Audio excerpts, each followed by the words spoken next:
Hello local Liberty viewers, we are back today with my American government teacher, Jason Charrette. We've been doing a course called College Chat, where we take questions from this class. And today I actually have my teacher with me. He's also a political scientist, but we're going to do something a little different, a little separate. During class one day, you mentioned the U.S. debt, and it's not as big of a deal as some people think. Why is that the case? Okay, so the way it usually works is if you listen to a debate or maybe if you talk with your friends, the analogy that most people use is your mortgage, your personal finances. And the way it's usually conceived is like any debt, right? So you've got credit card debt or student loans or a mortgage. You have to pay that back. And that debt accumulates interest. And when you're in a lot of debt, that's bad because your income is usually fixed. Now, the way American debt works is not quite the same. It's what's known as sovereign debt. And sovereign debt is issued by a central bank as a means of investing in an economy. So the way it works is the Federal Reserve, which is the central bank of the United States, will auction off treasury bills. They are bonds, and they are promises that we will pay you back the amount plus interest at a certain what's called a maturation rate. And those maturation rates can range from 1 year to 30 years. Most of the movement is in the earlier range, 1 to 5 years. Some of it is in the later, but most debt is held on rather short maturation rates. Now, there's a couple of things that make sovereign debt different than your debt on your house. How much is our sovereign debt right now, Jason? About 18 trillion. It sounds like a lot, but please continue. It does. The most important metric when you're thinking about sovereign debt is relating it to GDP. Right? So how much debt do you have in relation to the economic output of your country? And the assumption is that the higher you get, the worse it gets. And the example most people look at is Greece, which has a very high rate of GDP to debt. Of the advanced industrialized democracies, Japan is probably the most indebted with 150 to 200% GDP, which is very high. And their economy hasn't collapsed, so maybe it's not so bad. But this is the way it works. There are two things that make sovereign debt, the United States issues, different from your mortgage. The first is it controls the currency in which the debt is issued. So we issue all of our debts in dollars. Now why does that matter? Well, the United States also controls the value of its currency. And this is a principle known as seigniorage. The idea that you can inflate or deflate the value of your currency. Now why would that matter in terms of what our debt is worth? Well, say that I promise to pay you $1,000 in 30 years. Well, go back in time and think about how much a gallon of milk or bread or a car cost 100 years ago. And not very much, right? Much cheaper. Much cheaper. Well, most people say, well, yeah, but in today's dollars, it's worth a lot more, right? Well, yeah, that makes sense. But when you issue debt, you're not promising to pay in today's dollars. You're promising to pay in tomorrow's dollars. So I issue $1,000 of debt, and I promise to pay you plus interest in 30 years, that $1,000 back. I'm not promising to pay you in today's dollars, but in $1,000 in 30 years. Well, you know what's happened to the value of the dollar, right? Over the last 30 years, what's happened? It's gone down? Value's gone down. That's a different issue, whether that's a bad or a good thing. Exporters love it, by the way. But in any case, you can, because you control the value of your own currency, you can, in a sense, inflate your way out of the debt. Now when you say you control the value, because you just said it's gone down, and now you're saying you can control the value, what's that difference there? Why can't they just make it go up? Is it worth more money than the global market? Well, the way the way your value is determined is on, we call them equity markets. This is basically the way it's fancy to say it, stock market. And just like stocks in a company, investors can choose to buy or sell the currency of a country. Right? I'll give you an example of how this would go drastically wrong. Back in the late 1990s, there was an investor who thought that, well, the Thai currency is overvalued. Their economy really isn't worth this much. I'm going to sell off all the holdings I have, what we'll call the Thai baht. And it created a run on the Thai baht where everyone started to panic and say, well, maybe the Thai economy isn't worth as much. Is that George Soros? This is George Soros, which I don't know. Have you talked about George Soros before? Not too much, but Brian might get to him. Look up George Soros. Go to Wikipedia, look up George Soros. get an idea of the kind of control individual actors can have in the global economy.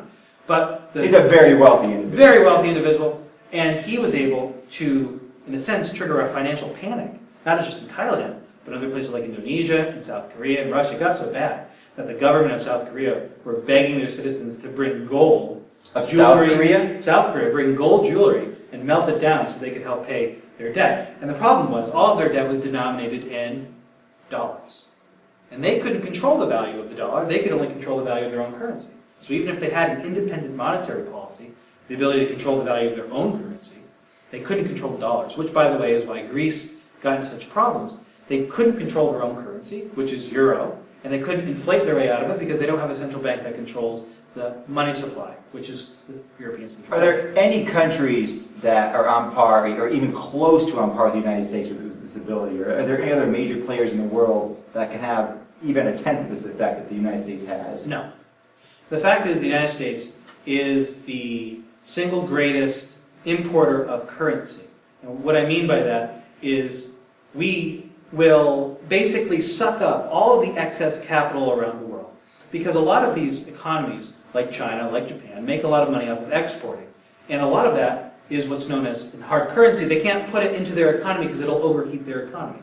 Right? It'll make some aspects of their economy worth a lot, which will damage other aspects. So it'd be like, the oil industry spills over into the car industry, and all your cars cost $200,000, even though you don't make $200,000 to buy your Toyota. Right? So we attract a lot of the surplus, and we're unique in that regard. Europe attracts another lion's share of the economy. Everyone wants to put their money, park their money in the euro market, but double the number of investors park in the American market. And so we comprise. Is the euro market, though, growing relative to the American market? No, it's been pretty stable. There's been a lot of talk about whether or not the dollar is going to be challenged as an international currency, most notably by the Chinese, who obviously don't want to have a lot of debt denominated in American dollars, right? Remember why that is. Who controls the value of American debt? The United States, right? United States. And so the Chinese, it's not a good thing to own American debt if you want control over the value of that money, because the Americans control it. But how is it a good thing for us? So you mentioned in class that we're overly concerned about the debt. How is this system helping us? Let's ignore its impact on other countries. How is having $17 billion in debt, $1 trillion in debt, helping us? How does that work out for us? Well, it's important to remember that not all the debt is actually owned by foreign actors. Roughly, I would say 1/3, if I do back the envelope calculations, about $5 trillion. And the biggest owner of debt actually isn't China, it's Japan, okay, an ally. And most of our debt, foreign debt, is actually owned by allies. Central banks in the Bahamas, right, who have a lot of capital because they got a lot of investors, people that park a lot of money in the Bahamas, and those banks need to do something with it. So it's important to know that a lot of our debt is actually held by the United States, and it's owed to itself. In some instances, and this we can talk about whether this is a good or bad thing, maybe a different time, but a lot of it's owed against the Social Security Trust Fund. Right? So we're borrowing... Social Security Trust Fund? Yeah, the trust fund. So we're borrowing from ourselves to pay ourselves back in the future. But the way it works, the way it's supposed to work. Now, part of it is if the demand for your currency, your T-bills, your debt is so high, you end up with a negative interest rate in real terms, meaning they're essentially paying you to hold your money. But the more understood way of how you make money off of debt is to simply invest that into an area that gives you a higher rate of return than the interest rate you're being charged on. You understand this completely when you take out debt to go to school. The amount of money you're going to earn on the back end of an education outweighs the amount of interest you're going to pay on any debt you incur. The problem, of course, is when the debt outpaces the likelihood of getting a job, which is student loan crisis. Theoretically, the United States, because it's a negative interest rate, meaning we actually charge them to hold their money, we actually can invest it in literally anything. Bridges, infrastructure, companies, subsidies given to farmers create economic output which outpace the amount of interest rate we're being charged for. So in class you mentioned that we get like a net gain from this debt. Yes. You said a few hundred million, I can't remember the number you quoted. It's actually a few $100 billion. $few hundred billion. That we've actually made off of our sovereign debt. So why does the debt keep rising? Because that's not invested back into putting that debt down? I mean, if we're making money, why is the debt keep rising? Is it just because it's invested in these other infrastructure areas and they don't care about that? The debt number itself is just not relevant? Well, when you have a low interest rate, so the Federal Reserve will set interest rates that will control the money supply. When it's a low interest rate, it means that banks can borrow money very, very cheaply. Now, I don't know how much your viewers know. We've done a number of segments on the Federal Reserve, but economics is not my area on local liberty. I talk about social issues. If Brian is here, he would talk about that. You can go check out our YouTube channel. The way it works is money is traded through debt. We use what are called banks, all banks use what's called fractional reserve banking, where they'll take, say they have $1,000 in hard currency, and they can use that as, in a sense, collateral to borrow, we'll say 10 times that or 100 times that, which they can then use to invest in other things. And that fractional reserve, is that set by the Federal Reserve? Because that varies over time. And it's a small percentage, but it's gone up, I think. Yes, the recent legislation and a lot of attention has been directed towards, making that reserve a larger amount, meaning you need to have more cash on hand. You can't just speculate. And there's a lot of discussion about the damage rampant speculation can do to an economy. Maybe at a different time we could talk about how the housing crisis caused the most recent financial problems.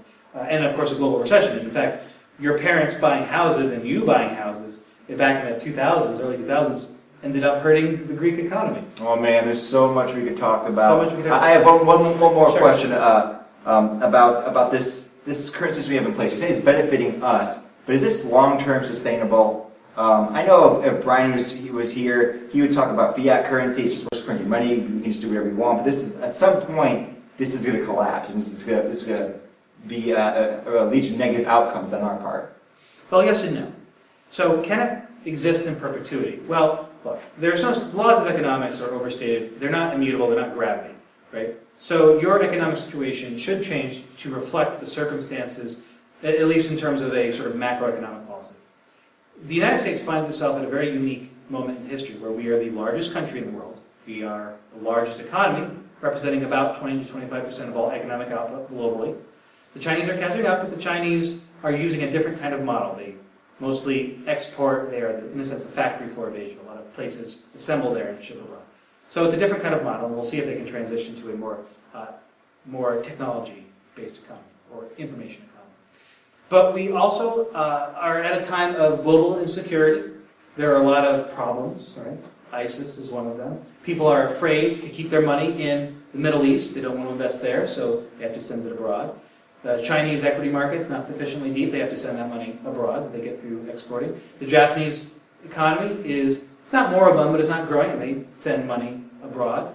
Really, the only option besides the Chinese, if you're going to invest, and that's always a risky proposition, is to invest in Europe. But the Europeans haven't demonstrated that their Eurozone is rock solid enough to guarantee incoming investment. And so the United States finds itself as the safest harbor for money, for global capital. And will that change in the future? Well, it may. But until the United States loses its role as the dominant power, it's unlikely. So is this a problem we should be concerned about? Or is it just people are overly worried about the debt? Well, my own personal feeling is that in terms of your own life, yes, you shouldn't worry about the debt. No one's going to be knocking on the doors of your children and your grandchildren demanding that we pay back China. It's not the way it works. Is it sustainable? Should we be worried about it in the future? Again, unfortunately with these questions, there's only a nuanced answer, which is maybe. And that's as if we continue to spend in ignorance of the external circumstances.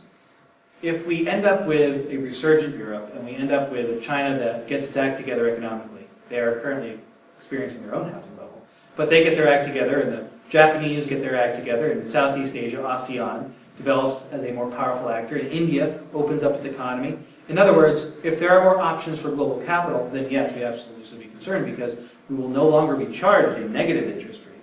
People will say, well, you've got to essentially earn our business. And right now, we don't have to earn anybody's business. We're the only shop in town. We're forced to shop at the United States. They're forced to shop. And trust me, the rest of the world isn't dumb. They hate it.